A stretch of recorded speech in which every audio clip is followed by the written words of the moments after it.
Good evening. It's Tuesday, December 28th, 2021, and we want to get you caught up on the biggest stories of the day so far. We begin this evening with Atlanta's famous New Year's Eve peach drop canceled due to a recent COVID surge. Our Haley Mason has the latest. Hi there, Tracy. It's certainly not news that any of us wanted to hear. The peach drop is canceled and the COVID numbers are setting pandemic records this year. We have a little more information on what this means if you live or work in Atlanta. Take a listen. It could have been a good thing, something going though, but maybe next time or next year. The city of Atlanta is taking big steps back toward more strict COVID rules. Mayor Bottoms announcing the city is returning to the red zone, given a dramatic spike in COVID cases. This news coupled with the announcement that the New Year's Eve peach drop is being canceled for a third year in a row. Mask is absolutely required. We would also ask people to distance themselves. That was 2 weeks ago when I spoke to the owner of Underground Atlanta as they prep for the return of the peach drop. Today he tells me he got notice this morning that the city would be canceling the event due to COVID. As for guidelines, this time around the red zone won't be as restrictive for Atlanta businesses. Previously it meant a stay-at-home guidance with restaurants being limited to to-go orders. But the city's updated red zone guidelines mainly mean that masks are required indoors across the city. Only certain outdoor events with safety precautions will be given permits, and city buildings will only be open for transactional services like payments and licensing, not public events.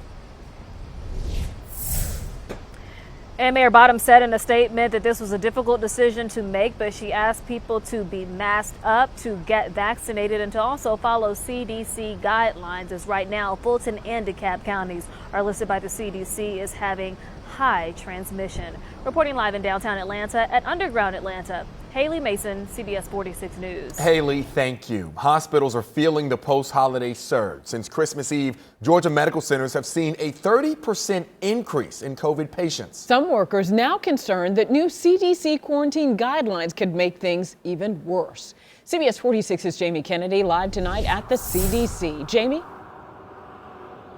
Yeah, good evening, Tracy. So the nurses I spoke to say that they feel there's been pressure from outside to the CDC for them to make these changes, and also feel that officials really aren't speaking to the people on the front line. I find the new guidance to be reckless. Nurses are speaking out against the new CDC guidelines shortening the amount of time people need to quarantine and isolate. We are in just about the same place that we were when Delta started. We had 10,044 cases. The new guidance allows asymptomatic patients to only isolate for 5 days instead of 10, and a negative test is not required to end isolation. I wouldn't want, as a patient, for somebody who is COVID positive to be taking care of me. Nurses say the new guidelines compound an already stressful work environment. I think this constant pushing, these guidelines from the CDC, is going to push people further away. Mentally and physically, everyone is exhausted. The CDC says the new guidelines are based on the days you are most infectious. The nurses most certainly have been on the front line for a very long time. The data is pretty clear that you're contagious for 2 days before and 3 days after you're symptomatic.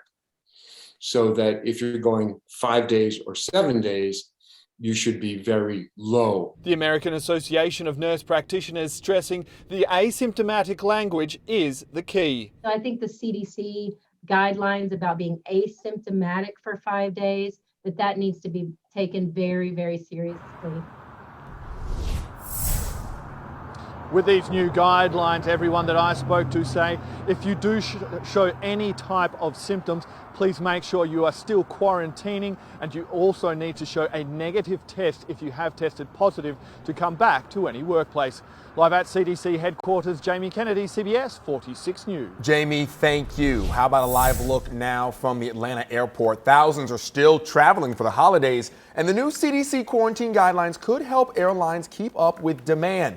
Now, as Jamie just mentioned, asymptomatic COVID patients can now isolate for only 5 days. The airline industry pushed for the changes because it is having problems staffing flights. Several hundred more flights have been canceled today. Emory University is going virtual when classes restart next week. Emory says it's because of a significant increase in COVID cases. In-person classes will resume January 31st. 97% of Emory's population is vaccinated. Students and staff are required to get the booster by January 9th. A shocking crime alert tonight. An Atlanta UPS driver kidnapped and tied up inside his own tractor trailer. APD says the truck was stopped at a red light this morning when an armed stranger jumped in and forced the driver to drive to Bankhead Court. The suspect and other accomplices reportedly tied the driver up and stole cargo from the truck. The driver was later found unharmed. Developing tonight, a string of thefts and larceny inside a Midtown hotel. Multiple reports taken by Atlanta police in recent weeks. Some of the crimes happening while guests say they were asleep. CBS 46's Crystal Bowie is live outside the Crown Plaza on West Peach Street. Crystal, what have you learned tonight? Well, we've learned from looking through police reports that hundreds of dollars have been taken from guests, all during separate occasions. I am a victim here. Shanice Roberts says earlier this month she went out to celebrate her sister's birthday in Atlanta. When they got back into their hotel room at Crown Plaza in Midtown, they went to bed. But by morning, she realized her bag wasn't in her room. I had clothes in here. I had my passports in here, me and my son's passports. I had jewelry in there. I had my spending money in there.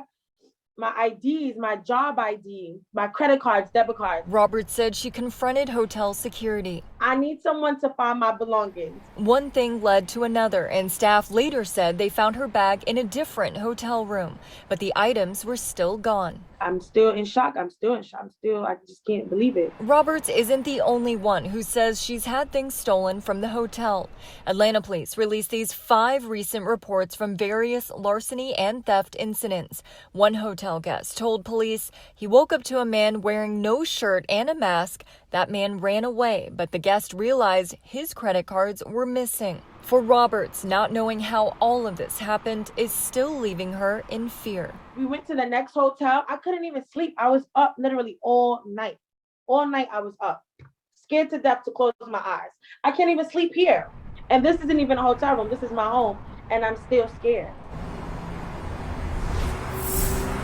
A hotel spokesperson told us that they have 24-hour security and they have also added additional patrols for safety. Meanwhile, Atlanta police say they are still investigating these cases. Reporting live in Atlanta tonight, Crystal Bowie, CBS 46 News. The coronavirus pandemic has given phone scammers yet another opportunity to use robocalls to prey on all of us. But some new laws have been enacted to help put a stop to all those annoying robocalls. Here's Better Call Harry with your consumer reports. Unlike James Bond, I like my robocalls shaken and stirred. That is the new technology the major carriers are required to use to stop those calls, although many are still getting through.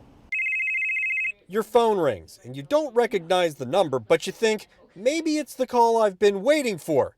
But instead, you hear this.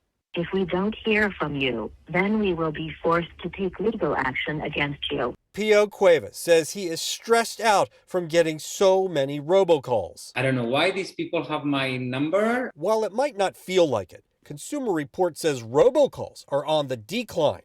4.1 billion calls were placed in October 2021. But a recent deadline imposed by the Traced Act requires carriers to certify that they're using something called stir-shaken technology. Nearly 7,000 carriers have complied so far. Stir-shaken is designed to help identify spoofed calls that use fake numbers to trick you into answering the phone. Those calls are labeled as a risk or blocked altogether. The service is free, and there's nothing consumers need to do to take advantage of it. But there are even more steps you can take to help you avoid as many robocalls as possible. Whitelisting only allows calls from people in your contact list. You can search online for directions to install the tool on your Apple or Android phone. The downside, you risk missing calls from a doctor's office or a delivery person whose number isn't stored in your phone. There are also third-party robocall blocking apps, and those can help. Some of those apps charge a fee, while others offer free subscription or a free trial. CR says if you use a free trial, Just make sure to cancel before the trial is over if you don't want to be charged a monthly fee. Press 1 now if you wish to extend or reinstate your car's warranty. I'm Better Call Harry with our partners at Consumer Reports. Developing tonight, a desperate search underway for a missing mother and child. Cumming police say 6-year-old Rachel Zenica and her mother, Esperanza Parada Olivias, may have been taken against their will. The suspect, the child's father, Alexis Zenica Lopez. None of them have been seen since Sunday. The real concern, of course, is with his prior history in August, he was arrested for kidnap and rape of his ex-wife, and that was a very, very violent encounter. In fact, he even stabbed himself several times after that encounter to try and make it look like she was the primary aggressor in that particular case. The suspect may be armed and traveling in a black 2016 Ford Focus with a Georgia tag RVX9470. Today, family and friends are saying goodbye to an 18-year-old high school football star. Dozens attended Robbie Roper's funeral at Woodstock Baptist Church this morning. The Roswell High School football quarterback died last week after shoulder surgery. The impact Robbie made on my family and I was so significant. He was just so easy to love and gave so much love into this world. A scholarship fund has been created in Robbie's memory. It has already raised $48,000.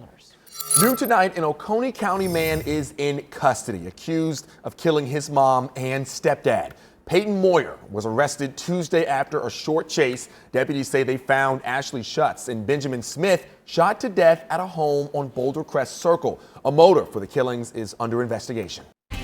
Thanks for watching CBS 46 News. Watch us live wherever you are, our mobile and our streaming news app. You can also watch us on Roku, Apple TV, and Fire TV.